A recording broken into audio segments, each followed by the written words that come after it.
Escuchemos de las propias palabras de María Corina Machado la explicación de su plan de gobierno.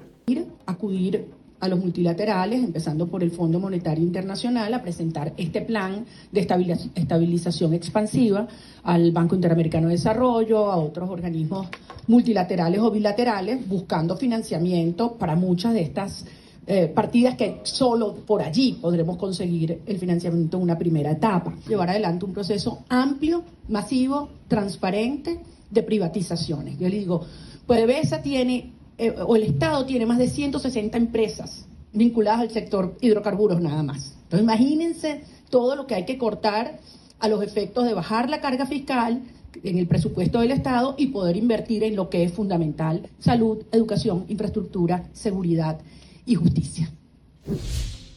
La periodista Karen Méndez explica cómo él nos irá con el plan de Tierra de Gracia de María Corina Machado y Edmundo González Urrutia. El candidato opositor Edmundo González Urrutia confirmó en una reciente entrevista que el programa de gobierno que ellos ofrecen al país está plasmado en líneas generales en el llamado Plan Venezuela Tierra de Gracia, creado por María Corina Machado. ¿Y qué plantea este programa? Primero, privatizar a PDVSA, la industria petrolera y gasífera del país, que es el sector que garantiza la distribución de las riquezas y la inversión social. A su vez, proponen una gran ola privatizadora de empresas estratégicas de la nación, como la del agua y la electricidad. Segundo, reformatear el sistema de salud público y el educativo para que el Estado pueda desviar dinero de la nación hacia empresas privadas para que sean ellas las que se ocupen de estos sectores y brinden el servicio. De esta manera no solo desligan la obligación del gobierno, sino que excluyen a muchas personas de derechos básicos, porque por ejemplo con la salud establecen que solo los que tengan una nómina formal gozarán del derecho a la atención sanitaria pública, dejando de lado a trabajadores informales, amas de casa y otros sectores vulnerables. Tercero, aumentar las tasas de interés, es decir, volver a como era hasta el año 2003 con los famosos créditos indexados, con los que la banca entregaba créditos para la compra de viviendas o de vehículos y luego ajustaba mensualmente la tasa de interés de acuerdo con la evolución de la inflación. Esto hizo que millones de familias lo perdieran todo. Cuarto, recurrir a organismos internacionales como el Banco Mundial o el Fondo Monetario Internacional y aplicar las reformas estructurales que ellos plantean, como recortar las pensiones, aumentar la gasolina, reducir la inversión social, entre otros. Y quinto, reducir al máximo los subsidios y ayudas sociales. Por eso dejan claro que los apoyos a las familias más necesitadas serán condicionados y temporales. Es decir, lo que ofrece este sector opositor no es atender las demandas principales de los venezolanos, que son mejorar el sistema de salud, el educativo, las pensiones, el sistema eléctrico o el servicio de agua. Lo que proponen es convertir estos derechos en una mercancía. Lo que proponen es retroceder a aquellos años cuando los sectores más empobrecidos de este país no tenían ni cómo pagar los elevados costos de la electricidad y para poder tener un poco de luz en sus casas debían pegarse a los postes de las calles, unas conexiones que por cierto ellos cortaban para que quienes sí pagaban tuvieran garantizado un buen servicio eléctrico. Entonces el cambio que tanto prometen no es hacia el futuro, es hacia el pasado. Es una vuelta al sálvese quien pueda y como pueda. La propuesta es volver a aplicar esa vieja receta neoliberal contra la que se han levantado tantos pueblos del mundo y que en 1989 en Venezuela provocó un estallido social conocido como el Caracazo. Un levantamiento social que ellos acallaron, que ellos reprimieron, asesinando a unos 3.000 venezolanos, muchos de ellos enterrados en fosas comunes como la peste.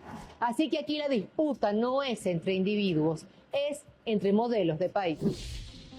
El mandatario venezolano y candidato presidencial Nicolás Maduro, en una rueda de prensa en Miraflores, hizo una denuncia por el robo efectuado por la extrema derecha de los activos en Venezuela y de la empresa Citgo, entregada a los Estados Unidos.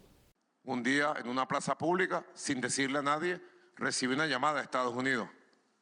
Sin decirle nada a nadie, soy el presidente de Venezuela. ¿Y qué hicieron? Se apoderaron de Citgo 21.000 millones de dólares. Se apoderaron de 6.000 millones de dólares de las ganancias anuales de Citgo que entraban al país. Nos cortaron el suministro de insumos, de repuestos y de gasolina para que se pararan las refinerías. Se apoderaron del oro en Londres y todavía lo tienen secuestrado el mismo grupo. Recibieron por supuestas ayudas humanitarias 4.000 millones de dólares. Algún día en Estados Unidos van a hacer la auditoría y seguramente harán un juicio porque robaron a los Estados Unidos, robaron a los venezolanos, porque supuestamente ¿a quién le llegó ayuda humanitaria cuando estábamos en la pandemia? ¿A quién le llegó ayuda humanitaria? A nadie. Se forraron y todos viven en el exterior. Leopoldo López es un acaudalado magnate del barrio Salamanca en Madrid. ¿Saben los venezolanos que viven en Madrid? Julio Borges vive en una mansión, en una ciudad desconocida. Guaidó se fue a Miami y vive como magnate. Para nombrar solo rapidito, pues. Rapidito. Sí. Entonces ha habido una cúpula de extrema derecha que ha tenido grandes debilidades. Uno, la idea de que pueden destruir al chavismo y al bolivarianismo y eliminarlo de la faz de la tierra. Y han tenido una estrategia extremista, violenta, de propiciar el odio, de propiciar una polarización negativa, un conflicto inútil, inservible, donde perdemos todo. Porque ¿quién ha ganado con ese conflicto? Con sanciones, con guarimba, con intolerancia, con odio. ¿Quién gana? Nadie. Es perder, perder. Y Venezuela entró en una dinámica de ganar, ganar. La Venezuela profunda entró en una dinámica de ganar, ganar.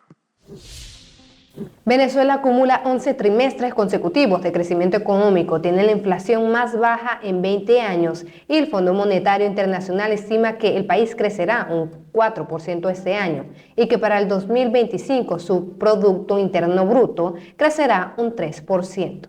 Desde el año 2014, Estados Unidos desplegó un plan para hacer colapsar la economía de Venezuela.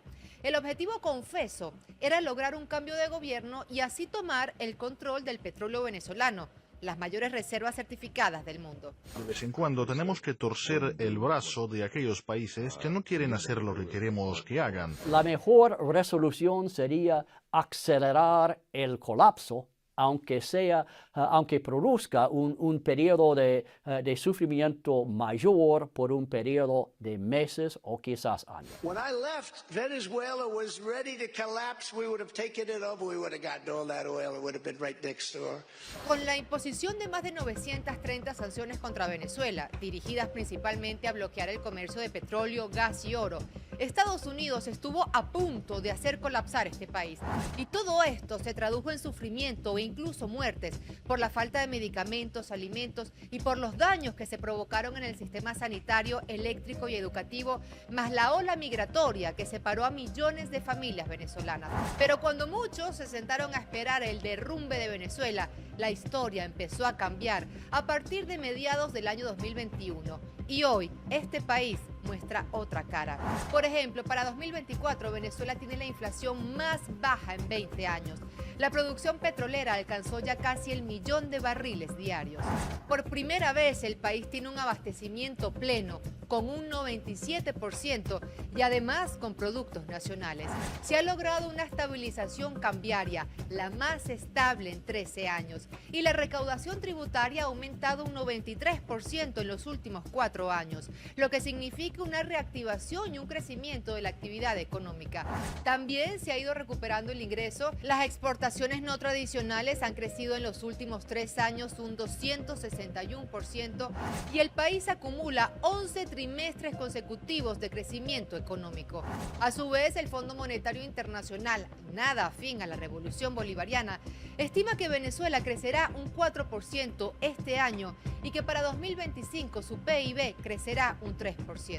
A su vez, el duro golpe que se le ha dado a las bandas criminales en los últimos años ha permitido reactivar sectores como el turístico.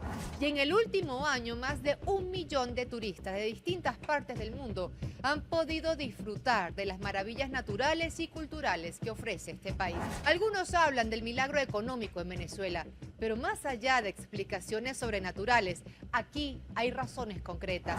Y es que el país está cosechando los frutos de un programa de recuperación económica que presentó el presidente Nicolás Maduro en el año 2018 y que fue consensuado y ejecutado con el apoyo de los sectores empresariales y productivos del país.